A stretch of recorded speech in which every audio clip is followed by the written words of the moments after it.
여러분 그 기억하시겠지만 우리 시스템 얘기했었죠? 시스템이라는 건 뭐라 그랬죠? 여러분들 저한테 이해 말씀해 주셨죠? 시스템이 뭐라고요? 뭐 어떤 이해 있었죠? 컴퓨터, 그렇죠? 컴퓨터 시스템 같은 거 있었죠? 우리가 컴퓨터 시스템 그러면은 본체, 키보드, 프린터, 마우스 그런 것들을 다 합쳐서 컴퓨터 시스템이라고 한다 했습니다, 여러분. 그래서 거기서 얘기하는 시스템이라는 거는 실제로는 개체가 여러 가지가 있지만 그것들이 모여가지고 한 가지 작용을 하는 거죠, 여러분. 그렇죠? 전체적으로 한 가지 작용을 한다는 겁니다. 그래서 우리가 이 환경 얘기를 하면서 시스템 얘기를 굳이 하는 이유는 지구, 이 환경이 사실은 시스템이다 하는 겁니다. 여러 가지로 개체로 이루어져 있지만 결국은 이것들이 모여서 한 가지 작용을 한다는 거죠. 그래서 궁극적으로는 제가 하고자 하는 얘기는 뭐냐면은 환경을 시스템으로 봐야 한다 하는 그런 얘기고, 그 다음에 실제로 시스템의 가장 큰 특징 중에 하나는 피드백이라는 얘기를 했었죠, 여러분. 피드백이라는 얘기를 했었고, 그래서 그 피드백이 뭐냐면은 시스템이 인풋이 시스템의 아웃풋이 시스템의 이게 돌아가면서 나온 결과가 결국은 그 자신한테 다시 인풋으로 들어가는 거예요, 여러분. 다시 자국으로 들어간다는 거죠. 그래가지고 시스템의 변화를 초래하게 되는 시스템 반응을 우리가 피드백이라고 한다는 겁니다. 여러분 1학년 딱 들어와서 지난 학기에 강의 들으신 다음에 강의 평가하셨죠? 그렇죠? 강의 평가가 사실은 피드백의 좋은 예입니다. 여러분 강의 듣는 사람하고 강의하는 교수하고 하나의 시스템인 거예요, 여러분. 혼자 떠든다고 강의가 되는 게 아니라 여러분들이 듣고 공부를 해줘야 결국은 강의의 목적인 그 지식의 전달 그리고 학습이 이루어지는 거잖아요, 여러분. 그래서 하나의 시스템으로 봤을 때 시스템 내에서 한 구성 요소인 교수가 가르친 거를 여러분들이 어떻게 받아들였나 하는 그 반응을 보이신 게 바로 그 강의 평가라는 거죠, 여러분. 피드백이에요, 여러분. 피드백이 실은 다시 인풋이 되는 거죠. 그걸 듣고 여러분 만약에 여러분들이 2학기 끝나고 저한테 강의 평가를 하시면은 저는 다음에 강의할 때 이런 부분은 고쳐야 되겠다 하고 고려를 할 거 아닙니까? 그렇죠? 그렇게 되면은 여기서 얘기하게 되는 시스템의 변화를 초래하게 되는 그런 반응이 된다는 겁니다. 제가 강의하는 방식을 바꾸게 돼서 혹시 여러분들이 공부하는 방식이 달라진다면은 실제로 이대로 이루어지는 거죠, 여러분. 그렇죠? 그래서 그 피드백이 있다는 겁니다. 이 피드백이 아주 중요하다는 겁니다. 특히 피드백에는 여러분 무슨 얘기했냐면 포지티브 피드백하고 네거티브 피드백이 있다. 그렇죠? 포지티브 피드백은 사실은 이름 듣기에는 더 좋아 보이고 네거티브 피드백이 이름 듣기에는 더 안 좋아 보이는데 어떤 게 더 좋다 그랬습니까? 사실은 어떤 게 더 안정적이라 그랬습니까? 네거티브 피드백이 더 낫다 그랬죠? 그 예로서 여러분 우리 방에 달려있는 서모스탯 온도 딱 맞추는 거 있죠, 여러분. 온도가 올라가면 에어컨이 켜지고 온도가 내려가면 히터가 켜지는 그 서모스탯 그 경우 말씀드렸죠. 만약에 네거티브 피드백이라면은 우리가 25도를 맞춰놨을 때 27도가 되면은 그 플러스라는 자극에 대해서 온도를 낮추는 에어컨이 켜지는 거고, 반대로 온도가 23도로 내려가면은 그 온도를 25도로 맞추기 위해서 네거티브 23도, 25도보다 낮은 네거티브 그 자극에 대해서 온도를 올리는 히터가 켜진다는 거죠. 그렇게 되면은 네거티브 피드백이 되고, 포지티브 피드백이 되면은 그 경우에는 반대로 되는 겁니다, 여러분. 25도로 맞춰놨는데 27도가 돼가지고 히터가 더 켜지는 거예요, 여러분. 그럼 25도는 절대로 안 가겠죠. 온도는 계속 올라간다는 얘기죠. 23도가 됐을 때 마이너스라는 그런 자극이 왔을 때 그 온도를 계속 낮추려는 또 에어컨이 켜져 버리는 거예요. 그러면 시스템이 완전히 망가지는 거죠, 여러분. 그래서 포지티브 피드백이 네거티브 피드백보다 그 시스템을 안정화시키는 게 아니라 아주 불안정화시키는 그런 특징이 있다 하는 것도 말씀드렸고, 여러분 그 예로서 여러분 이거 말씀드렸죠. 해안에 있는 여러 가지 풀밭 같은 경우, 그렇죠? 만약에 집차가 막 다니다 보면은 더 다니면은 그러니까 일단 풀이 없어지면은 차가 더 다니겠죠, 여러분. 차가 더 다니고 뭐 길은 더 넓어지고 또 다니다 보면은 계속 다녀가지고 한번 차가 다니면은 풀이 없어지니까 계속 다녀도 되는 길인 줄 알고 계속 더 다닌다는 거죠, 여러분. 그래서 이러한 예로서 또 제가 지난 시간에 말씀드린 게 여러분 등산로, 북한산 같은 데 등산로 보면은 길 아닌데 사람들 가다 보면은 그 나무 밑둥만 나온 데 있죠. 그런데 길 점점 더 넓어지고 그 나무는 여러분 결국은 어떻게 된다 그랬어요. 뿌리 나온 데는 한 10년 이내에 그 나무 곧 죽습니다, 여러분. 곧 죽고 아무것도 없어져요. 그 다음에 또 예 말씀드린 거 뭐 있어요? 저희 신소재 앞에 여러분 파킹장 옆에 화단 말씀드렸죠. 제가 지난 시간에 말씀드린 다음에 한번 보셨어요? 보신 분 계세요? 오늘 여러분 이 수업 끝나고 고치장 재성토목관 가시려면 바쁘시죠? 그래서 못 보시죠? 그거 끝나고 나와서 한번 보세요, 여러분. 거기 화단이 어떻게 되어 있는지. 얼마나 잘 다져져 있고 얼마나 풀이 없는지 한번 보시라고요, 여러분. 보통은 여러분 우리 온대 지방에서 그렇게 흙을 놔두고 그냥 놔두면 여러분 잡초가 자라요. 잡초가 자라고 풀이 자라고 우리가 의도하지 않아도 생태가 복원이 돼요, 여러분. 복원이 되는데 그 경우 보시면은 지금 몇 년째 저런 상태인데 전혀 복원이 안 되고 있어요, 여러분. 풀 한 폭이 없어요. 개미 한 마리 지나가는 거 안 보인다고요, 여러분. 완전히 사람들이 계속 다녀가지고 길인 줄 알고 또 다니다 보니까 완전히 지금 죽어버린 거죠, 여러분. 그런 땅이 된다는 겁니다. 자, 이런 피드백이 아주 그 중요한 그 특징 중에 하나고, 그 다음에 익스포넨셜 그로스, 이 파지티브 피드백이 아주 좋은 예라는 거죠. 인구 증가하는 거에. 인구 증가하는 게 이 시스템의 파지티브 피드백, 지구 내에서는 아주 중요한 예고. 그 다음에 도시 문제, 여러분. 도시 문제에서 도시 인구가 점점 늘어나고 있다 그랬죠. 큰 도시가 점점 더 늘어나고 있다 그랬는데 그 경우에도 파지티브 피드백, 네거티브 피드백 두 개가 다 있다. 만약에 도시 인구에서 파지티브 피드백이 되면 여러분 인구가 점점 늘어나는 거죠. 그렇죠? 늘어나는 거다 하는 겁니다. 네거티브 피드백은 어떻게 되냐면은 인구가 늘어나면은 인구가 늘어난 게 싫어가지고 인구가 줄어드는 방향으로 가는 게 네거티브 피드백이다 하는 겁니다. 그래서 이런 시스템이 있으면은 파지티브 피드백, 네거티브 피드백이 아주 다양하게 많이 일어난다는 거죠. 지구 내에서 우리가 일일이 다 셀 수 없을 정도의 많은 아웃풋이 있고 그것이 다시 인풋이 돼가지고 많은 변화가 있다는 겁니다. 그 다음에 시스템으로서 특히 환경, 지구를 시스템으로 봤을 때 가장 큰 특징 중에 하나가 Environmental Unity라는 얘기했습니다, 여러분. Environmental Unity 해가지고 뭐 그 단어만 확인하셔가지고 체크하셔가지고 뭐 다른 뜻으로 해석하시면 안 됩니다. 뜻은 뭐냐면은 한 가지 일만 하기 힘들다는 겁니다. 환경 내에다가 환경에서 우리가 어떤 한 가지 행동을 할 때 그 행동이 그걸로만 끝나는 게 아니라 계속 연관이 돼가지고 다른 쪽에도 여러분 영향을 줄 수밖에 없다는 겁니다, 여러분. 자, 좋은 예로서 제가 뭐 말씀드렸죠? 여러분 뭐든지 생각하셔도 돼요. 여러분들이 오늘 아침에 일어나서 하셨던 모든 행동들이 여러분들이 의도한 바는 한 가지 목적이었지만 그 한 가지 목적으로 끝나지 않고 계속 영향을 주고 환경 내의 다른 부분들을 건드렸다 하는 겁니다, 여러분. 뭐가 있을까요? 또 오늘은 무슨 예를 들어볼까요? Environmental Unity의 예. 지난 시간에 한 게 제가 뭐 흙을 하나 퍼가지고 아스팔트에 푸는 얘기 했었죠, 여러분. 또 뭐가 있을까?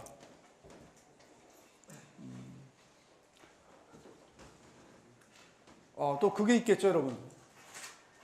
그 화단 얘기로 다시 돌아가가지고 화단 처음에 화단이 괜찮았을 때, 풀이 좀 있었을 때 내가 거기를 밟고 지나간 거는 순전히 뭐 때문에 간 거예요, 여러분? 몇 걸음 더 걷기 싫어가지고 빨리 가려고 걸은 거 아닙니까, 여러분? 많은 경우에 그러시잖아요. 지름길로 가려고 여러분 풀밭으로 들어가는 이유는 내가 그걸 빨리 지나가려고 그러잖아요. 그렇죠?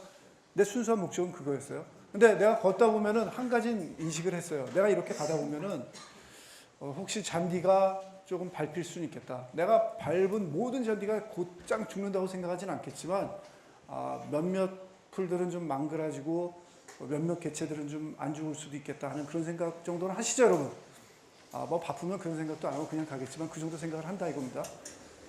그래서 내가 그 정도 행동은 내가 했으리라는 그런 예상을 하는 거예요. 풀 몇 포기는 내가 죽였을 거다. 근데 풀만 죽인 게 아니라 나는 풀만 몇 포기 죽이려고 생각했는데 여러분들이 그렇게 걸으시면 풀만 죽는 게 아닌다는 거죠, 여러분. 풀이 죽으면 결국은 여러분 나중에 또 말씀을 드리겠지만 이런 식물이 있으면은 식물 여러분 그 잎이나 줄기에도 엄청나게 많은 다른 생물들이 사는 거 아시죠? 그렇죠? 미생물들은 당연히 살고 뭐 여러 가지 좀 큰 벌레 같은 것들도 살죠. 그렇죠? 그런 벌레들도 결국은 그 풀이 없어지면 여러분 어떻게 되는 겁니까? 서식처가 없어지는 거죠. 살 곳도 없어지고 만약에 그 풀이 뭐 꽃이 피어가지고 혹시 그 꽃을 이용하는 뭐 여러 가지 다른 벌레들이 있었다면 그 벌레들도 영향을 받을 것이고 또 풀이 여러분 사실은 제가 줄기하고 잎에 뭐 여러 가지 다른 생물들이 많이 산다고 했는데 사실은 풀 이외에 다른 생물들이 더 많이 사는 데는 어디냐면은 뿌리예요, 여러분. 뿌리라고요. 뿌리 근처는 엄청나게 많은 미생물들이 살고 있어요, 사실은. 제가 말씀드렸죠, 여러분. 실은 식물이 여러분 심어 놓으면은 오염물질도 흡수하고 여러 가지 뭐 양분도 흡수하고 그런다고 알고 있었는데 식물이 다 한다고 알고 있었는데 맞아요, 식물이 해요. 근데 최근에 와서 알게 된 건 뭐냐면은 식물뿐만 아니라 식물 그 뿌리 주변에 있는 미생물들 있죠, 박테리아. 그것들이 엄청나게 역할을 한다는 걸 알았어요. 뭐 식물이 빨아들이다고 생각했던 그런 수분하고 양분의 상당 부분은 식물이 설명하는 게 아니라 그 주변에 있는 박테리아들이 설명을 하고 있다 이겁니다, 여러분. 그런 것들 완전히 다 없어지는 거죠. 그런 것들이 없어지면은 그 흙 내에서 토양 내에서 또 생태계 또 망가지는 거죠. 그렇죠? 이런 식으로 계속 연결이 된다는 겁니다. 그래서 시스템으로서의 환경, 지구는 여러분들이 한 가지 역할만, 한 가지 뭐만 이렇게 제거한다, 아니면 뭐 죽인다, 그러고 싶어도 여러분들이 그렇게 행동을 하셔도 실제 결과는 절대로 그렇게 안 된다는 거죠. 시스템이기 때문에 계속 영향을 줄 수밖에 없다는 겁니다. 자, 그 다음에 시스템으로서 지구를 볼 때 또 하나 가지 중요한 게 유니포미테리아니즘 얘기했었죠. 허튼이라는 사람이 1785년에 얘기했는데 핵심은 뭐냐? Present is the key to the past. 현재에 일어나는 여러 가지 프로세스들, 여러 가지 그 지구 내에서 일어나는 뭐 생물학적이든 아니면은 여러분 뭐 지구과학적이든 이런 모든 프로세스들이 과거에도 거의 똑같이 다 일어났다는 겁니다. 그래서 현재를 이해를 하면은 과거에 뭐가 있었는지를 잘 알 수가 있다는 겁니다. 자, 이 얘기는 뭐냐면 여러분 현재가 과거를 설명하는데 아주 중요하다. 그리고 지금 일어나는 게 과거에도 일어났다는 얘기는 지금 일어나는 게 미래에도 거의 그대로 일어난다는 거죠, 여러분. 거의 그대로 일어난다는 겁니다, 여러분. 그래서 사실은 우리가 뭐 큰 변화가 있는 것 같지만 뭐 큰 변화 있었죠. 나중에 제가 지난 시간에 보여드렸던 뭐 생물에 이 지구상에 사는 생물이 없었다가 생물이 등장하고 그러면서 큰 변화가 있긴 있었지만 장기적으로 보면은 근데 좀 짧은 스케일에서 보면은 큰 변화가 없다고 얘기도 큰 뭐 무리가 아닙니다, 여러분. 계속 일어난다는 거죠. 뭐 1000년 요 정도 스케일에서 보면은 여러분 우리는 그렇게 큰 변화는 없었고 앞으로도 아마 이대로 계속 갈 거다 하고 보셔도 된다는 겁니다. 그래서 이 유니포미테리아니즘이 아주 또 중요한 키다는 겁니다. 근데 사실은 여러분 유니포미테리아니즘 보시면은 이게 무슨 얘기예요, 여러분? 과거, 현재, 미래가 다 똑같다는 얘기죠. 근데 나왔던 시기를 한번 보세요. 1785년이면은 여러분 잘 아시겠지만 그렇게 우리가 많은 것들을 이해하고 알 때는 아닙니다. 그렇죠? 뭐 상당히 가까운 시기이긴 하지만 과학적으로 그렇게 우리가 많은 지식이 있었던 시기가 아니라는 겁니다. 대표적으로 이때는 여러분 뭐에 대한 이해가 없었냐면은 미생물에 대한 이해가 없었어요. 미생물의 존재를 이 시기에 볼까 말까 하고 막 그런 시기라고요, 여러분. 우연히 현미경 같은 거 봐가지고 이게 뭐지? 하고 뭐 이런 게 있나 없나 그런 얘기가 나올 정도니까 미생물 얘기가 없었다는 겁니다. 미생물에 대한 존재를 모르고 만약에 눈에 보이는 식물하고 동물로만 설명하면은 그렇죠, 여러분. 별로 뭐 지구의 역사가 길어도 안 보이고 그다음에 그 이후에 일어난 것들은 그 이후에 일어난 것들은 어느 정도 그 큰 변화가 없었기 때문에 이런 얘기가 말이 된다는 겁니다. 자, 그래서 지구는 생명체가 살고 있기 때문에 특히 다르다 그랬죠, 여러분. 그렇죠? 만약에 우리가 생명체가 없다면은 우리가 알고 있는 태양계에 있는 다른 별들하고 큰 차이가 없어요. 근데 생명체가 있기 때문에 지구가 특히 다르다는 겁니다. 특히 생명체가 있게 된 가장 큰 원인은 여러분 뭐라고요? 뭐 때문에 그렇다고요? 물, 그렇죠?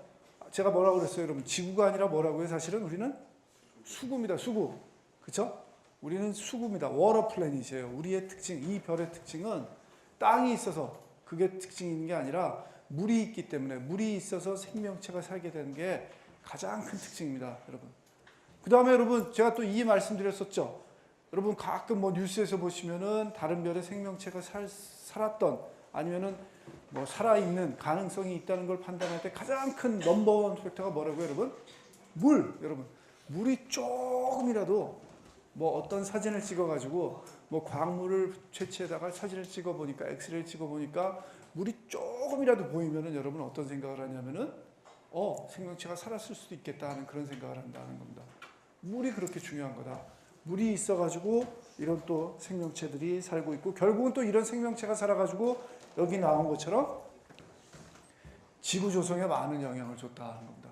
생명체가 지구의 영향을 받은 것뿐만 아니라 생명체하고 지구는 결국 시스템으로서 각각 다 이론이기 때문에 생명체가 살아온 그 결과가 지구한테 다시 영향을 줬다는 거죠, 여러분. 자, 그래서 지구가 제일 처음에 태어났을 때는 아마 이랬을 거다 하고 뭐 이런 것들 말씀드렸고, 여러분 요 그래프 보여드렸죠? 이 그래프 생각나세요, 여러분? 자, 이때쯤 오리진 오브 솔라 시스템 앤 얼스, 태양계하고 지구가 이때쯤 생성이 된 다음에 이런 식으로 시간이 돌아가지고 현재가 이쯤 온 거예요, 여러분. 이런 식으로 현재가 이쯤 됐을 때 뭐 보시라고 그랬죠? 제일 처음에 사람이 산 시기. 사람이 산 시기 보여요, 여러분? 제일 위에 여기 조그맣게 덧붙인 라인 하나 있죠, 여러분? 그 정도 시기에 지구가 생겨난 이후에 이 긴 시간 동안 사람이 지구에 존재한 시기는 이 시기밖에 안 돼요, 여러분. 요 짧은 시기 살아가지고 여러분 얘기한 거다 하는 겁니다. 그러니까 아까 제임스 허튼이 유니포미테리언이즘 얘기한 거는 요 시기 중에서도 여러분 요만큼, 여러분 이것도 손톱도 안 되니까 아주 짧은 시기에 보고 생각을 한 거죠. 과거하고 현재하고 미래는 똑같다. 요 시기는 그랬어요. 요 시기는 그랬어요, 여러분. 요 시기는 보면 그랬다 하는 겁니다. 그런데 전체적으로 보면 여러분 어떻다고요, 여러분? 여러분들이 여기서 보셔야 될 거는 사람 이외에 우리가 뭐 아는 생물들이 나온 게 어디쯤이냐면은 동물이 이때쯤 나왔대요, 여러분. 동물이 이때쯤 나왔고, 그러니까 이 동물 중에는 우리가 잘 아는 공룡도 있는 겁니다, 여러분. 동물이 이때쯤 나왔고, 그 다음에 식물은 어디 있어요, 여러분? 식물 안 나왔나? 식물은 안 보이네. 근데 여러분 여러 가지 다세포 생물, 그렇죠? 단세포 생물, 그 다음에 여러 가지 요 생물체라고 얘기할 수 있는 그런 미생물들, 그런 것들이 실제로 존재한 거는 이때부터다 합니다. 걔네들이 이때부터 살고 동물이 이때 나오고 사람이 이때부터 살기 시작한 거다 하는 겁니다. 그러니까 우리는 이 수구의 주인이에요, 아니에요, 여러분? 사실은 우린 터줏대감이 아니에요. 최근에 이사 온 사람들이고, 최근에 이사 와가지고 우리가 힘 좀 쓴다고 잠시 착각하고 있는 걸 수도 있죠, 여러분. 우리 세상이다 하고 착각할 수도 있는데 사실은 원래 주인들은 얘네들이다 하는 겁니다. 얘네들이 살기 시작하면서 지구의 생명체가 살기 시작했고, 더 중요한 건 여러분 뭐예요? 요 미생물들이 살기 시작하면서 생물로서 지구를 변화시켰다 그랬죠. 이전에는 여러분 우리 사람이 살 만한 그런 산소가 대기 중에 없었어요. 살 수가 없었어요. 살 상황이 아니었는데, 이런 것들이 살 수 있는 상황이 아니었는데, 이런 것들이 들어와가지고 지구 안에 있는 시스템의 일원으로서, 생물체로서 지구 시스템을 변화시켰다. 실제로 산소가 이렇게 대기 중에 존재하게 만들었다는 거예요, 여러분. 그러면서 이렇게 다양한 생물들이 살기 시작했다는 겁니다. 아까 제일 처음에 말씀드린 게 나오죠. 생물체가 살고 생물체가 또 시스템에 변화를 주는 거죠, 여러분. 그런 현상이 그대로 나타났다. 그래서 제가 말씀드린 거 이대로 다 나와 있고, 핵심적인 건 뭐냐 하면은 지구의 이론인 요 광합성 세균인 사이노박테리아, 얘가 등장해가지고 지구상의 산소 농도를 1%에서 21%까지 변화시켰다. 21%는 지금 수치죠, 여러분. 1% 진짜 아무것도 없었던 때예요. 그때 우리가 살 수가 없는 그런 환경에서 21%로 변화를 시켜가지고 우리가 이렇게 살 수 있는 환경이 됐다는 겁니다. 시스템이라는 겁니다, 여러분. 우리가 다 시스템이라는 거죠. 얽히고 설켜 있다는 거죠. 자, 이거는 제가 지난 시간에 뭐라 그랬냐면은, 만약에 우리가 미생물에 대한 이해가 없이 지구 아까 전전사진에서 보신 것처럼 막 화산 폭발이 일어나고 바위 덩어리밖에 없을 때 제일 처음에 생명체라고 우리가 느낄 만한 거는 미생물이 안 보인 상황에서는 이 정도의 이끼류가 아니었을까 하는 겁니다. 여러분. 바위 틈에서 나온 이끼류 같은 걸 보고 우리가 최초의 생물체가 나왔다 그렇게 생각할 수가 있는데 실은 여러분 뭐라 그랬어요? 바위 틈에서 이끼가 이렇게 나오려면 이끼 혼자 못 나옵니다. 여러분. 이끼가 나오려면은 이끼가 사는 것보다 훨씬 더 긴 세월 동안 얘 이끼가 나온 요 바위 틈 사이에 미생물이 몇 세대 동안 살아줘야 돼요. 여러분. 살아가지고 물뿐만 아니라 양분이 충분히 있어야 그걸 베이스로 해서 요 미미하지만 아주 눈에 보이지도 않을 그런 이끼가 태어난다는 겁니다. 여러분. 그래서 얘가 대단한 게 아니에요. 얘는 밑에서 미생물들이 다 만든 환경에서 자연스럽게 나온 그냥 그 중간 생성물일 뿐입니다. 여러분. 더 대단한 애들은 눈에 안 보이는 미생물들이다 하는 겁니다. 세균, 미생물 그런 것들이 다 해줘가지고 이런 것들이 나올 수 있다 하는 겁니다. 아시겠죠? 여러분 우리도 미생물 영향 많이 받는 거 아시죠? 뒤에 또 말씀드리겠지만 여러분 우리 몸에 미생물 어디 있어요? 그렇죠? 특히 장에 있죠, 여러분. 우리는 소화할 때 무슨 소화액이 소화시킨다고 생각하지만 아닙니다, 여러분. 소화액이 아니에요. 실은 우리 장 안에 있는 위하고 장 안에 있는 여러 가지 세균들 있죠, 그렇죠? 박테리아들. 요 혐기성 세균들이 실제로 분해를 하기 때문에 우리가 밥을 먹고 소화가 되는 겁니다, 여러분. 소화액은 아주 극처방이죠, 여러분. 아주 그 pH를 낮춰가지고 뭐 여러 가지 물질들을 분해시키는 화학적인 처리고 대부분의 우리가 음식을 먹어가지고 소화하는 것들은 생물학적인 작용이다 하는 겁니다. 또 여러분 우리 미생물 어디 있어요? 우리 몸에. 여러분 잘 아시겠지만 실은 다 있어요. 없는 데가 없어요. 여러분 피부하고 우리 그러니까 사실은 우리 몸 안에 입 안에 그런 데는 축축하니까 미생물 당연히 있는 거 아시죠? 그런 건 아주 거긴 많고 심지어는 여러분 이런 데도 미생물 다 있어요. 우리 지금 여기.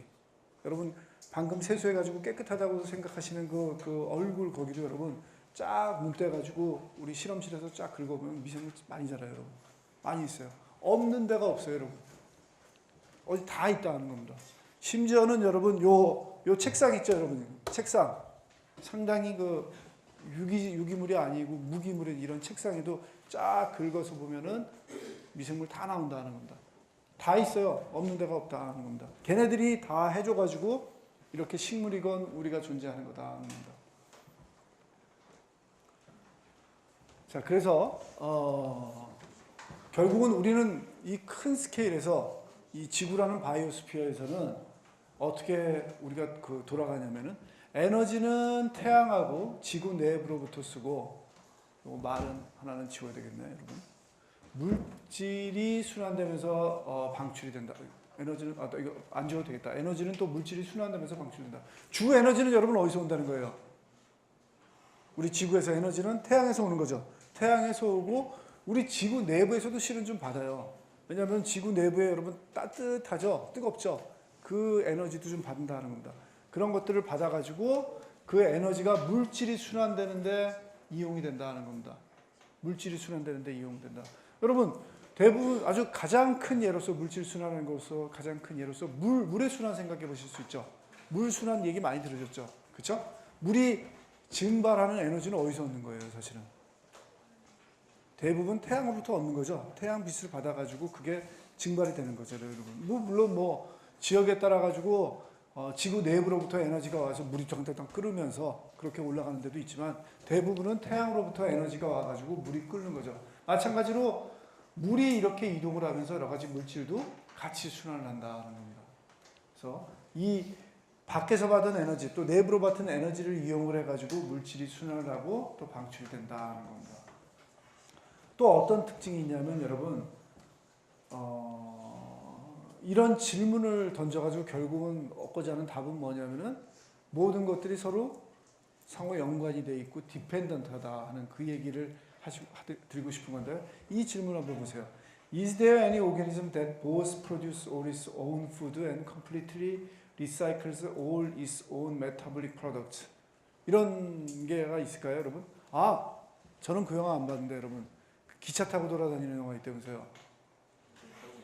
네, 설국열차에서 여러분 뭐 먹는다면서요. 양갱 같은 거. 그 양갱 뭘로 만들었어요, 여러분? 거기서? 그 뭐 많은 저는 영화를 안 봤는데 많은 사람들이 얘기를 해주더라고요. 그게 그걸 본 다음에 양갱을 잘 안 먹기 시작하고 뭐 그걸 잘 안 먹는다고. 뭘로 만들어서 그래요, 여러분? 나는 게스만 했어요. 뭘로 만들었을지. 영화 안 봤어요? 바퀴벌레로 만들었어요? 아, 오케이. 그럼 뭐 괜찮네. 바퀴벌레로만 만들었어요? 오케이. 아니, 저는 더 심한 생각을 했는데 바퀴벌레는 괜찮다, 여러분. 바퀴벌레는 그래도 뭐 다른 프로덕트인데. 여러분 이 질문 한번 보세요.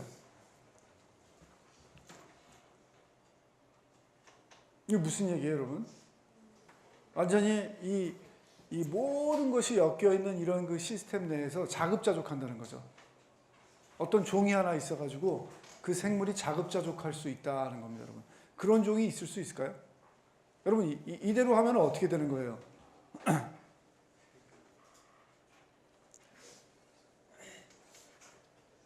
뭐 심지어는 뭐 그렇게 좋은 예도 아니고 뭐 좀 안 좋을 수도 있지만 여러분 이러는 거죠. 말씀드리기도 좀 죄송하긴 한데 여러분 뭐 사람이 내가 뭐 밥을 뭐 벼를 키워서 밥을 해 먹는 게 아니라 그 다음에 뭐 밀을 키워서 빵을 먹는 게 아니라 소를 잡아서 고기를 먹는 게 아니라 내 자신의 푸드를 내 스스로 생산을 해야 돼요, 여러분. 그럼 뭘 먹을까요, 여러분? 뭐 뭐든지 먹는 겁니다, 내 거. 뭐 모르겠어요. 뭐 비둘을 먹던 머리카락을 먹던 살을 먹던 하여튼 먹는 거예요, 여러분. 먹고 그 다음에 먹었으니까 여러분 뭐 나와야 되잖아요. 그 나온 거를 내가 다시 먹는 거예요, 여러분. 뭐 여키하죠, 좀 뭐 기분은 안 좋은데 그런 게 가능할까요, 여러분? 그런 생물 들어보신 경우 있으세요? 뭐 극단적으로 그런 경우는 들어봤죠, 여러분. 뭐 진실인지 아닌지 모르지만 뭐 어디 뭐 조난을 가가지고 사람들이 먹을 게 없어서 뭐 자기 사람은 안 먹겠지만 옆에 사람 먹었다느니 뭐 그리고 뭐 어렸을 때 여러분 동네에서 여러분 그렇게 부르잖아요, 개들을. 그 똥개, 여러분. 똥개가 똥개라고 불리는 이유가 하나 또 뭐 자기 그걸 막 먹는 걸 보고 사람들이 그렇게 부른 거잖아요, 여러분. 그러니까 뭐 일종의 그런 게 자기 이 사이클을 하는 거죠. 근데 완벽하게 이렇게 자급자족하는 종이 있을 수 있겠냐 하는 겁니다. 들어봤어요, 여러분? 일단 뭐 심정적으로 안 될 것 같고 들어본 적 없죠. 그렇죠? 근데 우리가 딱 느끼기에 들어본 적이 없고 아마 없을 것 같아요. 근데 나중에 또 말씀을 드리겠지만 가장 큰 원인이 하나 있어요, 여러분. 그게 안 되는. 왜 안 될까요, 여러분? 그렇죠. 에너지 문제가 있는 겁니다, 여러분. 에너지가 여러분 어떻게 돼요? 계속 로스가 되는 거죠. 우리가 사람이 살면은 이렇게 활동을 하기 때문에 여러분 열이 방출이 되고 에너지가 방출이 돼가지고 내가 10이란 걸 먹으면은 혹시 뭐 이런 시스템이 완벽하게 가능하더라도 내가 10을 먹어서 10을 빼내가지고 내가 10을 먹으면은 매스 밸런스가 되잖아요, 여러분. 계속 유지가 될 수 있을 것 같은데 우리가 활동을 하다 보면 에너지가 방출이 되기 때문에 10을 먹으면은 밑으로 10이 안 나온다는 거죠, 여러분. 그렇죠? 나와야 한 6, 뭐 그 정도 나오고 4 정도는 에너지를 방출이 돼야 되는 거죠. 그렇다면 여러분 내가 10을 먹어서 활동을 했었는데 내가 먹을 게 4밖에 없는 거죠. 4 먹으면은 그 다음에는 또 3은 또 날아가 버리고 결국은 여러분 나는 어떻게 돼요? 에너지가 모자라죠. 먹는 양이 줄어들어가지고 유지가 안 되는 거죠. 서스테이너블하지가 않아지는 거죠. 그러니까 어떤 생물이 만약에 그렇게 할 수 있다 그래도 우리가 얘기한 그 방식대로 살 수 있다 그래도 결국은 말이 안 된다는 거죠. 에너지 방출 때문에. 그 동물이건 식물이 아무것도 안 먹고 가만히 누워 있어도 사실은 안 돼요, 여러분. 가만히 누워 있어도 움직이지 않고 가만히 누워 있어도 안 되는 게 여러분 온도 변화에 따라 가지고 내가 에너지를 방출하고 뭐 그러잖아요, 여러분. 근데 체온 유지 때문에 그런 것 때문에도 안 된다는 겁니다. 그래서 이런 것들은 존재할 수가 없다는 겁니다. 무슨 얘기예요? 혼자 독불장군을 사는 생물체는 지구상에 없다는 거죠. 다 연관이 되어 있다는 거죠. 그래서 결론적으로는 생명이 유지되려면은 유체를 포함한 환경 안에서 여러 가지 종이 공존할 수밖에 없다는 겁니다. 공존할 수밖에 없어요. 다양한 종들이 있어서 서로 주고받고 하면서 살아나갈 수밖에 없는 게 현실이다 하는 겁니다. 자, 이제 에코시스템 얘기예요, 여러분. 에코시스템은 우리가 지구 내에 있는 여러 가지 생명체들이 모여 있는 하나의 시스템이죠, 여러분. 그야말로 우리가 계속 얘기하던 시스템이라는 단어가 아주 익스플리시트하게 명백하게 드러난 그런 이름을 가진 게 생태계다 하는 겁니다. 자, 생태계는 어떻게 정의할 수 있냐면은 생태계 그러면 기본적으로 여러분 생물체가 그 안에 있어야 되죠. 등장인물들이 있어야 돼요. 생명체가 있어야 된다. 사람이 있고 소가 있고 풀이 있고 미생물이 있는 그런 그 생명체들이 있어야 되고, 그 다음에 그 생명체와 그 생명체들이 서로 살아나가는 데 필요한 물질이 또 같이 존재해야 된다는 겁니다. 그래서 생명체가 있고 그 안에서 물질이 순환하고 물질이 흐르면서 또 에너지도 같이 움직이는 겁니다, 여러분. 에너지도 같이 움직이는 겁니다. 그래서 에너지가 흐르는 이런 이 환경의 총 집합체, 여기서 얘기하는 환경이라는 거는 생물체 주위의 환경뿐만 아니라 생물체까지 포함한 그 아주 그 광의 환경입니다. 이런 것들을 합친 게 바로 생태계다 하는 겁니다.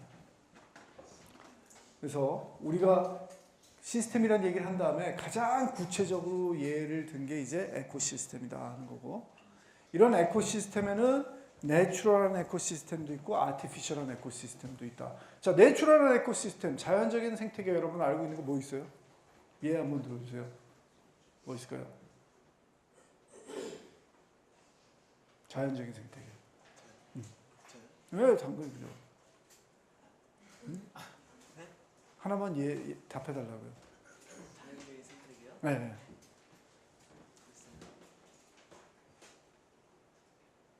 뭐 생물체들이 모여 있고 뭐 그런 물리적인 공간 아무거나 하나 얘기해 주셔도 돼요. 그렇죠. 네, 맞아요. 나무, 숲 다 돼요. 자연적인 생태계. 나무 그러면은 혹시 모르는 사람은 나무 그 식물 개체만 얘기하는 게 그게 어떻게 생태계냐 할 수 있겠지만, 제가 오늘 들어와서 계속 얘기했죠, 여러분. 나무가 나무만 존재하는 게 아니라 그랬죠. 그 주위에 벌레도 있고 미생물도 있고 물도 있고 공기도 다 이렇게 연결된 거잖아요. 학생이 나무라고 했을 때 그것도 생태계라고 볼 수 있어요. 숲은 당연히 생태계죠. 그렇죠? 그렇게 얘기할 수 있고, 사실 숲 같은 게 뭐 내추럴한 것도 되고 아티피셜한 것도 되겠죠. 우리가 인공적으로 조립해서 숲을 만들면 그건 또 아티피셜한 게 또 되겠죠, 여러분. 그런 것도 된다는 겁니다. 그래서 우리가 자연적인 생태계도 있고 우리가 인공적으로 생태계를 만드는 경우도 많이 있다는 겁니다. 자, 이런 생태계를 설명할 때 우리가 많이 얘기하는 게 뭐냐면은 가이아 하이포테시스라고 있어요. 여러분 가이아 얘기 들어보셨어요? 가이아 여러분. 가이아가 마더 얼스의 여신. 여러분 잠깐 한번 보여드릴까요?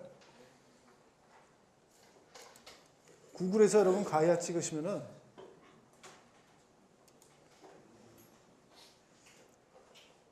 중지한답니다, 여러분. 잘 보십시오. 왜 쓸데없이 이렇게 팝업을 크게 켜가지고 여러 사람들을 불편하게 하는지 모르겠는데,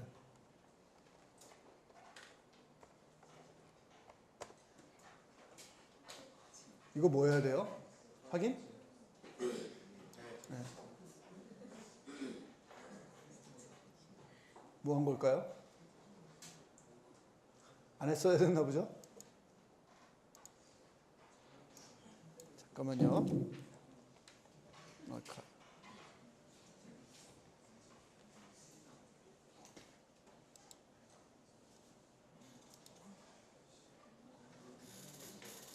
내가 뭘 잘못한 거예요? 여기 그냥 이래야 되는구나.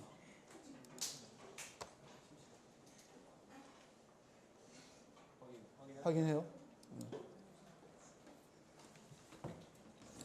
여러분 여기서 구글 와가지고 제가 가이아 찍어볼게요.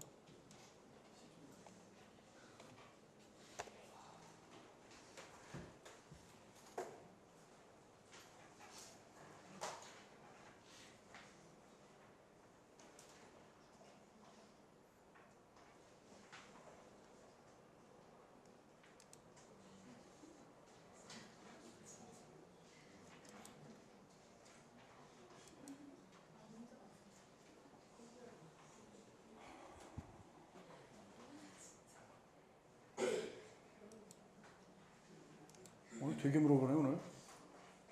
여러분 이게 가이아랍니다. 1875년에 어떤 분이 그린 그림이고 가이아가 이렇답니다, 여러분. 그 그리스 신화에 그 여러분 그 족보를 한번 쫙 그려보면은 가이아가 상당히 중요합니다, 여러분. 요 위에 계신 분입니다. 아주 뭐 엄청난 마더입니다. 대엄마죠, 대엄마. 그 다음에 여러분들이 아시는 여러 가지 등장인물들이 밑에 쫙 나오는 상당히 위에 분이에요, 여러분. 그렇죠? 이런 분이 가이아다. 혹시 그리스 신화를 익숙하지 않으시면 한번 보시고. 여러분 우리 많이 듣는 제우스 개 여기 있어요. 제우스, 헤라 뭐 요 정도 있을 정도로 그 밑에서 존재하는데 가이아는 요 위쪽에 존재하는 아주 높은 분이다 이거고. 그래서 이 가이아는 왜 말씀을 드리냐면은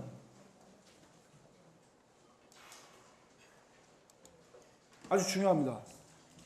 그래서 마더얼스의 여신이고 1970년대 영국의 러블락이라는 사람이 제안을 했어요. 뭘 제안했냐면은 가이아 하이포테시스, 가이아 뭐 가설, 가이아 이론 그런 것들을 제안을 했다는 겁니다.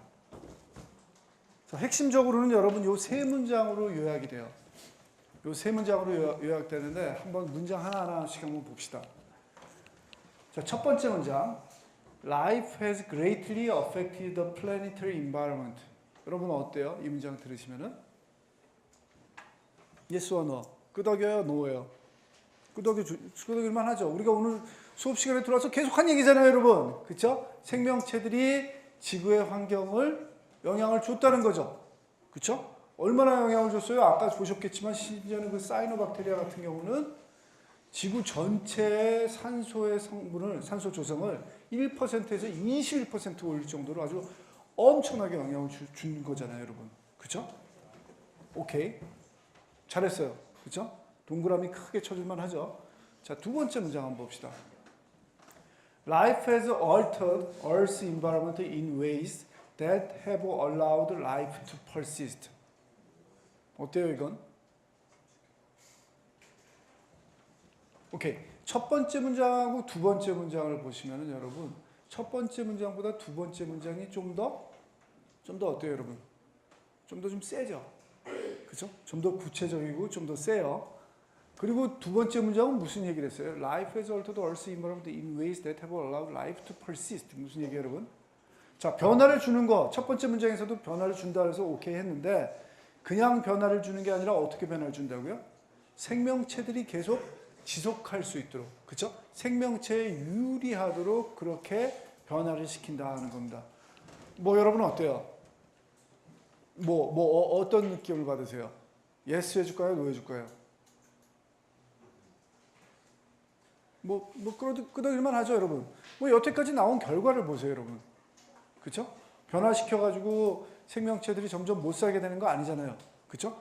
여태까지 보면은 더 많이 살게 되고, 더 다양해지고, 그런 식으로 결과되잖아요. 물론, 찬물 끼얹은 게 있긴 있죠. 그거는 주로 우리지, 인간들이지, 다른 것들은 크게 크게 변화시킨 거 없어요. 그쵸? 두 번째 문장도 오케이, 봐줄만 해요.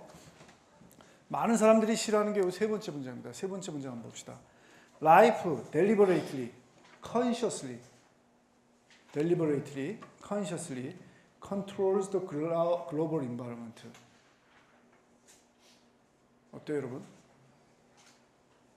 자, 처음부터 첫 번째 문장부터 세 번째 문장까지 올 때 라이프가 이 생명체들의 역할 아니면 생명체의 의식이 점점 더 강조되죠.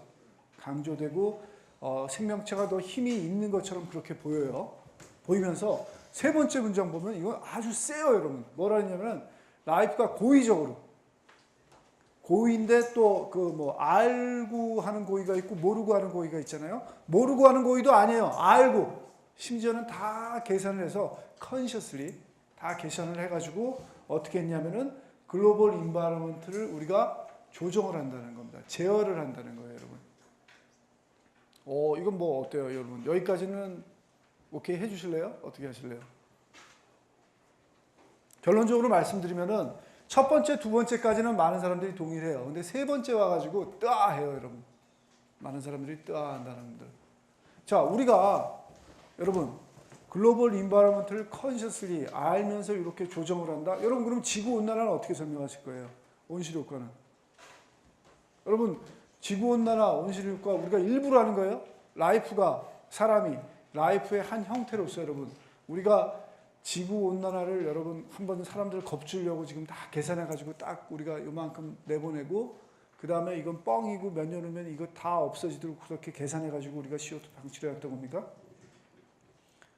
아니에요, 여러분. 몰라요, 여러분. 사실 우리가 몰라요. 우리가 아는 바가 없어요. 어떻게 될지. 지구온난화도 또 나중에 말씀드리겠지만 이게 계속 올라갈지 내려갈지 사실 몰라요. 어떻게 될지 모른다고요. 당장 여러분 모레 날씨도 제대로 모르는데 그렇죠, 여러분? 그런데 뭘 알겠어요, 여러분? 이거는 좀 센 말이다 하는 겁니다, 여러분. 그렇죠? 그래서 가이아 하이포시스가 얘기한 건 뭐냐면은 요 지구라는 환경 내에서 생명체, 라이프가 어떤 역할을 하느냐에 대해서 여러 가지 가설을 낸 거예요. 설을 냈는데 몇몇 설들은 상당히 설득력이 있고 맞지만 어떤 것들은 맞지 않다 하는 겁니다. 아시겠죠? 자, 여러분 숙제 나갑니다. 가이아 하이포시스를 여러분 한글로 한번 정리를 해보세요. 그게 뭔지, 그 다음에 그것들에 대해서 우리 과학계 아니면 뭐 일반 사람들이 어떻게 받아들이고 있는지 한번 설명을 해보세요. 5페이지. 5페이지. 여러분 가이아 하이포시스.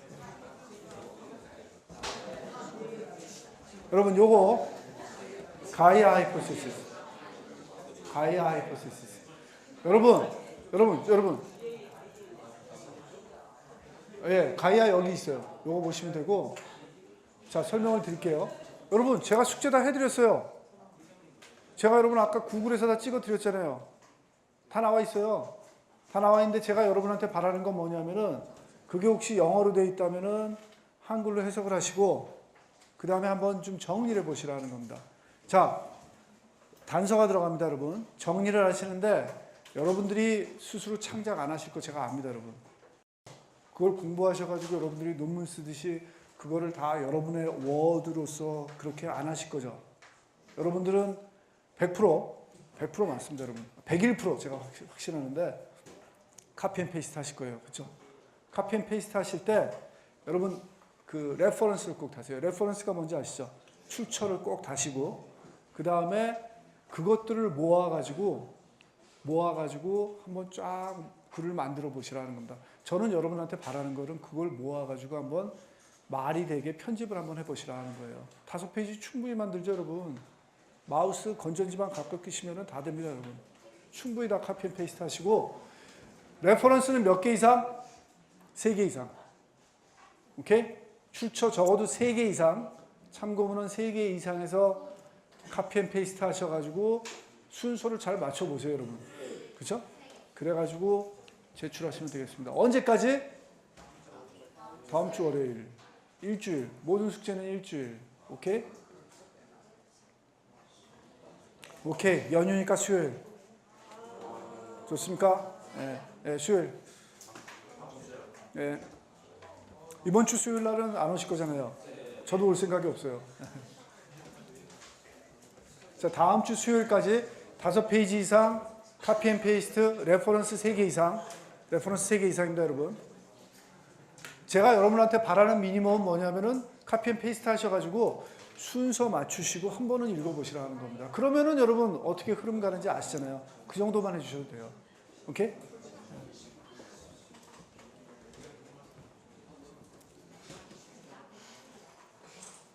아, 여러분, 뭐 프린트로 내기 싫으세요? 열어드릴까요?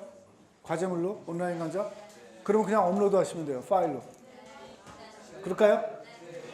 그럽시다, 그러면. 나도 뭐 프린트 안 받아도 돼요. 여러분이 내신 거 다 읽을 수 있으니까 제가 오늘 가서 여러분 과제물로 열어드릴게요. 온라인 강의에서. 여러분들 그 온라인 강의는 여러분 그런데 그 시간까지 안 내시면 또 클로즈예요. 정확히 그 시간 전에 업로드 하셔야 돼요. 아시겠죠? 업로드하세요. 읽어보세요. 편집하시고 제발 한번 읽어보시라는 겁니다. 그러시면 돼요.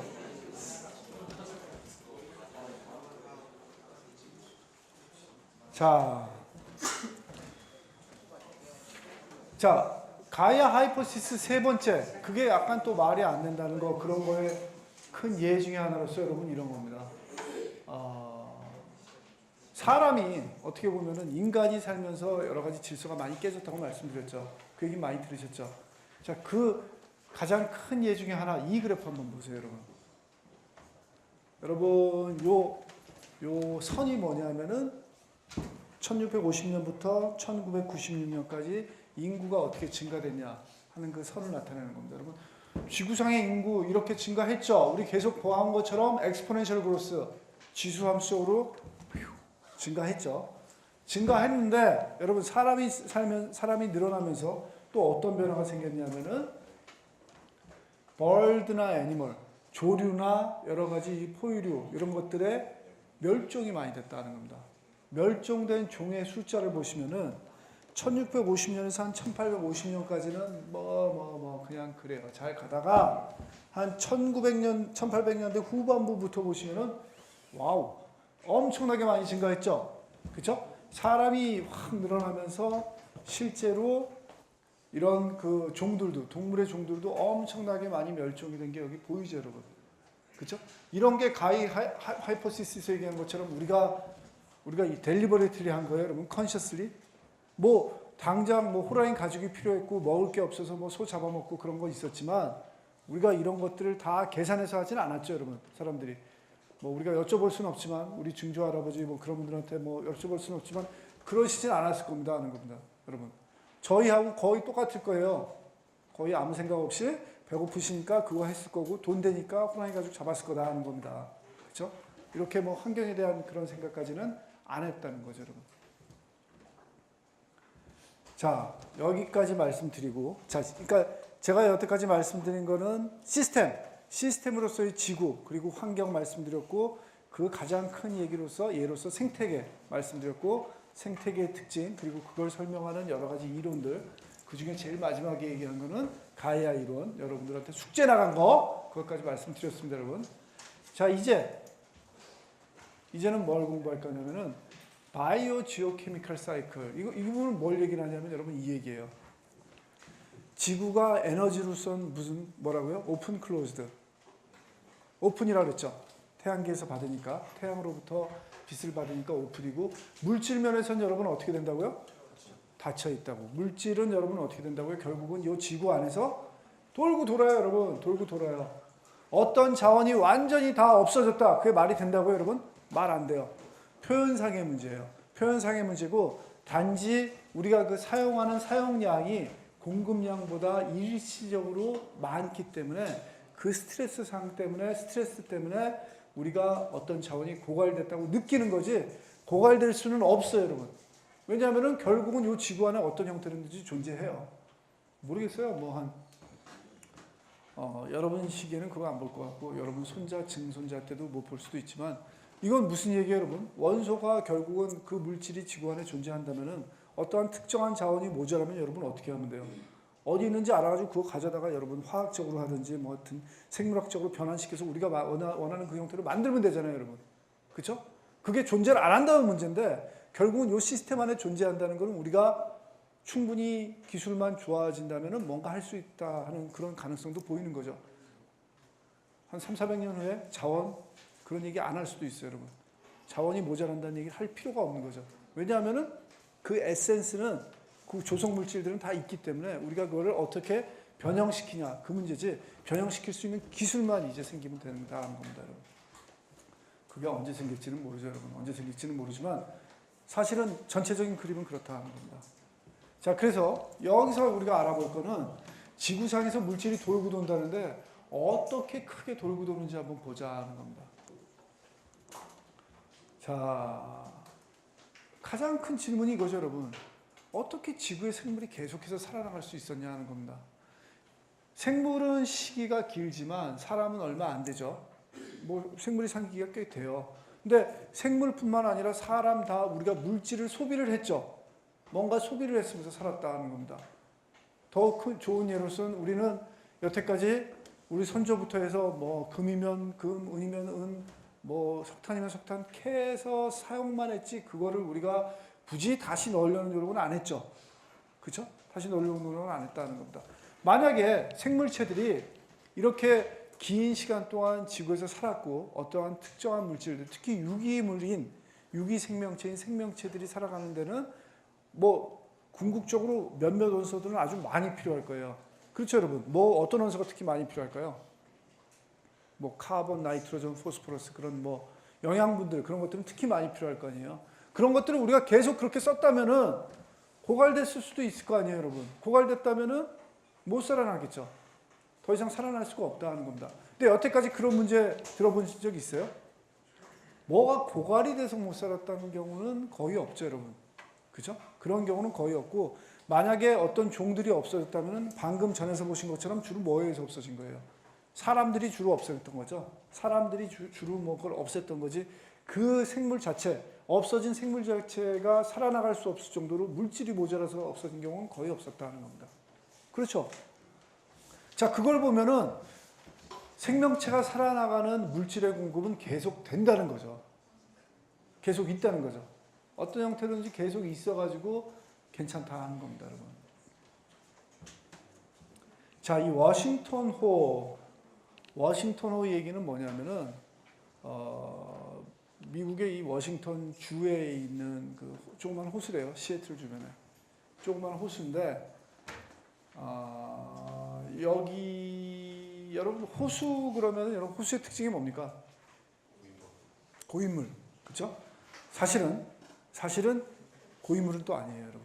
우리가 아는 대부분의 호수는 고인물이 아니라 흘러요. 흐르는데 고인물처럼 보이는 거죠. 왜 고인물처럼 보이냐면은 인풋 아웃풋이 전체 볼륨에 비해서 아주 작은 거예요, 여러분. 강이라 그러면 여러분 우리 어떻게 그려요? 이렇게 그리고 물이 이렇게 흐른다 그렇게 얘기하죠.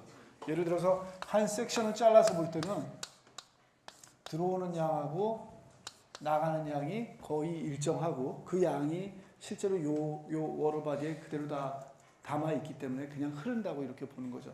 많은 경우에 호수는 여러분 어떻게 생겼냐면 이렇게 생겼어요.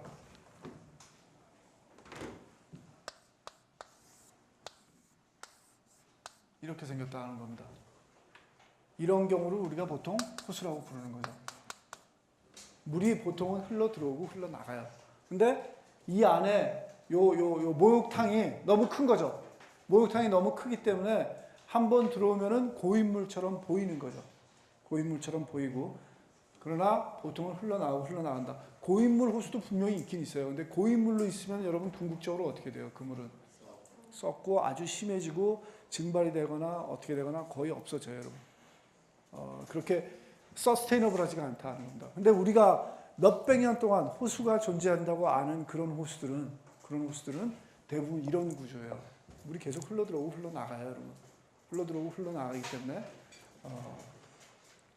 그래도 유지가 되는 거죠, 여러분. 근데 상대적으로 여러분이 강에 비해서 어떻겠습니까? 이 호수는 한 번 들어오면은 그 안에 있는 머무는 시간, 체류 시간이 길다 짧다? 길죠. 아주 길게 되는 거죠. 자, 체류 시간이 길다는 얘기는 이 안에 들어오면은 물이 움직이는 속도가 빠르다, 늦다? 느리다 하는 겁니다, 여러분. 그래서 상대적으로 어떤 오염물질이 강이나 호수 두 군데 들어간다면 어느 부분이 더 수질이 안 좋아질 가능성이 많다? 호수가 더 많은 거죠, 여러분. 강은 오염물질이 들어가도 여러분 어떻게 돼요? 금방 흘러내려가기 때문에 같이 오염물질도 흘러내려가요. 내가 여기 성동교 밑에 있는 여러분 우리 그 중량천 거기서 오염물질이 들어온다 그래도 누가 거기다 여러분 뭐 성동교 위에서 여러분이 기분 나빠가지고 뭐 식용유 한 병을 그냥 확 뿌려도 여러분 어떻게 돼요? 내가 거기서만 보면은 그 물은 또 금방 없어져요. 식용유 다 흘러내려가 버린다고요, 여러분. 내 눈에서 안 보여요. 없어져요. 근데 호수에다 여러분 식용유 한번 쫙 뿌리면은 여러분 금방 안 없어지죠. 누군가 여러분한테 잡으러 올 거고 여러분한테 벌금 부과하려고 옵니다, 여러분. 강에서는 그렇게 하셔도 완전 범죄가 가능할지 모르지만 호수에서는 안 된다는 겁니다.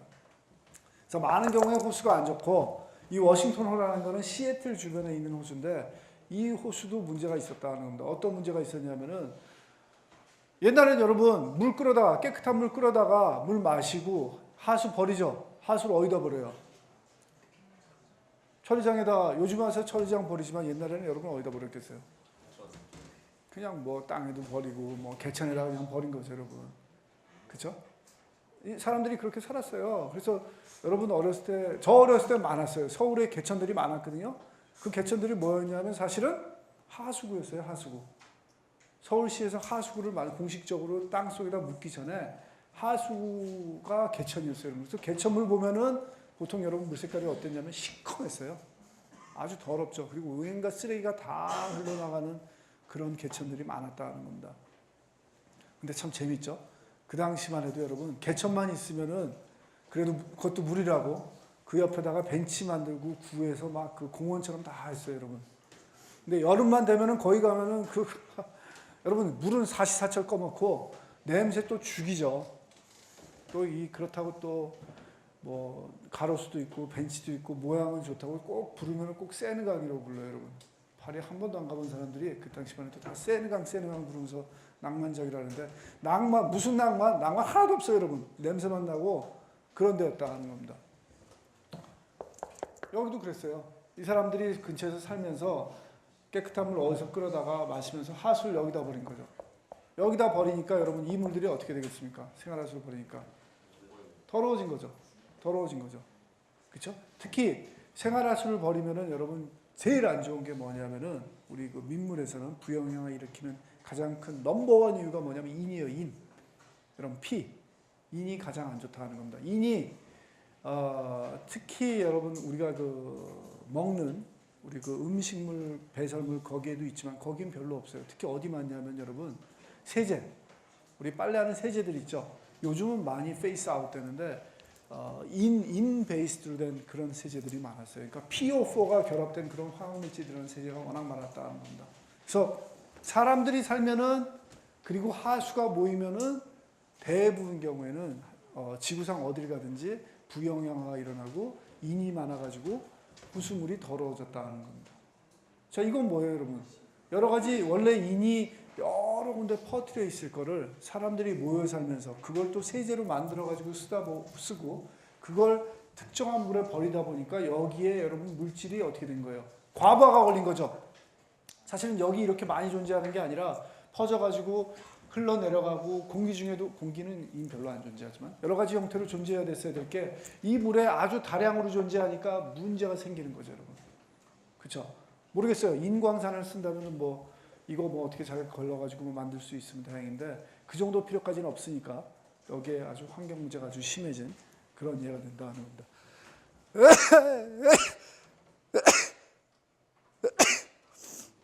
그래서 이 챕터에서 여러분 볼 건 뭐냐면은 여러 가지 물질들, 인, 탄소, 질소, 지구상에 필요한 여러 가지 원소들 그런 것들이 어떻게 순환을 하냐 알아볼 것이고 그것들이 순환하는 데는 그냥 지 혼자 잘났다고 막 모터부터 타고 막 도는 게 아니라 뭐에 의해서 순환을 한다? 에너지는 지구 내부나 태양으로부터 받고 그 사이사이에 존재하는 여러 가지 매개체들이 있어요. 뭐냐면은 바이오 하면 뭐죠, 여러분? 생물체들. 지오 하면은 여러 가지 그 지질학적인 그런 그 문제들. 그다음에 케미칼, 화학적인 이런 것들이 다 연관이 돼가지고 다 뭉퉁그려가지고 상호 작용을 하면서 이 물질들이 순환하게 한다는 겁니다. 아시겠죠?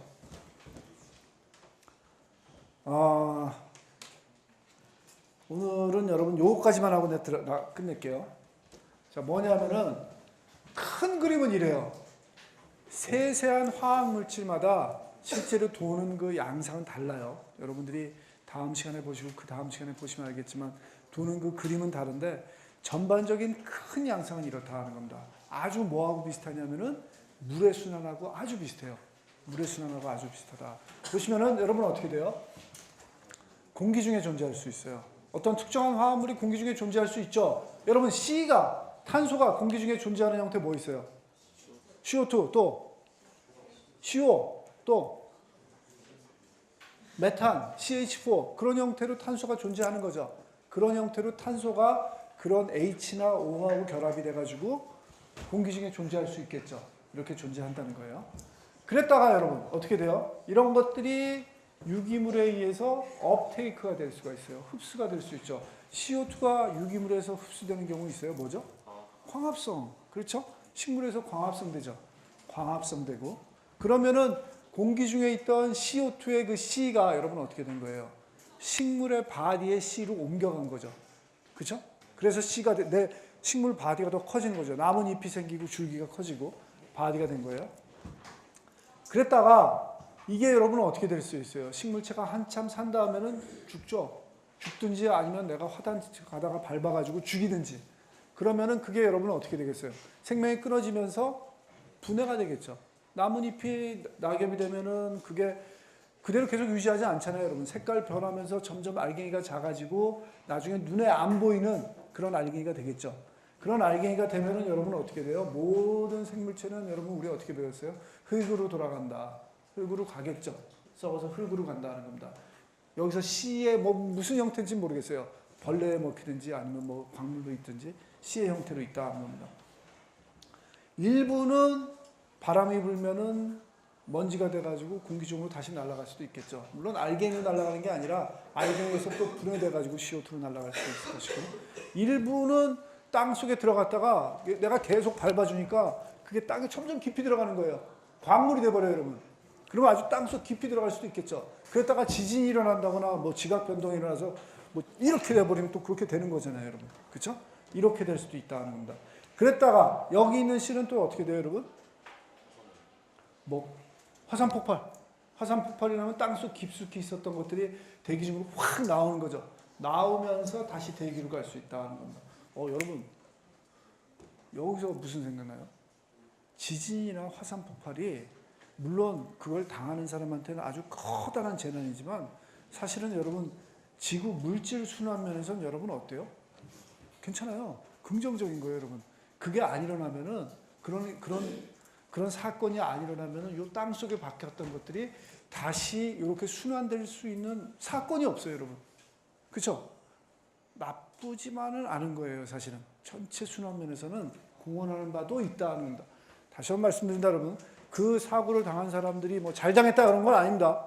아주 뭐 재난을 당한 사람들한테는 특히 안 좋지만 이런 면도 있다는 겁니다, 여러분. 그렇죠? 사이클 면에서는 좋아요. 그 다음에 이쪽 사이드 한번 보세요. 뭐 굳이 화산이 안 되더라도 뭐 지각 변동에서 올라왔다가 또 지표로 올라왔다가 웨더링 될 수 있죠. 웨더링 된다는 거는 뭐 여러 가지 뭐 침식 작용이나 생물의 작용에 의해서 알갱이가 또 작아지는 거죠, 바위가. 웨더링 돼서 흙이 됐다가 식물체로 가서 식물체한테 흡수가 돼서 식물체가 다시 또 릴리즈 할 수도 있겠죠. 이런 사이클도 또 있다는 겁니다. 올라가면 또 비가 돼서 또 내려오고 이런 식의 사이클을 거의 모든 물질들이 다 같이 겪어요, 여러분. 같이 겪는다는 겁니다. 물질 자체로서 겪을 수도 있는데 또 가장 큰 원동력은 뭐냐면 여러분 이게 제가 아까 뭐의 순환하고 비슷하다고 했어요? 물의 순환, 여러분.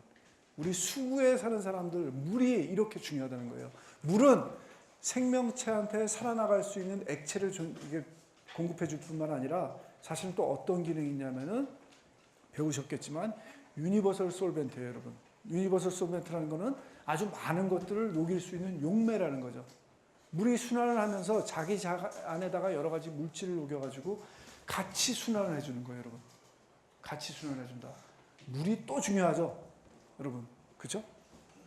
그래서 물의 순환하고 상당히 연관이 많이 돼 있고 물론 물의 순환에 벗어나가지고 순환하는 거 그거 각각에 대해서 다음 시간에 공부를 하겠지만 기본적으로 물질은 이렇게 순환한다 하는 거 말씀드리고 오늘은 여기까지 할게요, 여러분. 자, 추석 잘 보내시고 여러분 제가 지금 뵈니까 노트 프린트를 왜 이렇게 안 해오는 사람이 많아요. 내 눈을 오랫동안 맞춰주는 건 너무나 고마운데 가끔 노트에다 적는 것도 좀 해야죠, 여러분. 노트 프린트 해오세요. 네.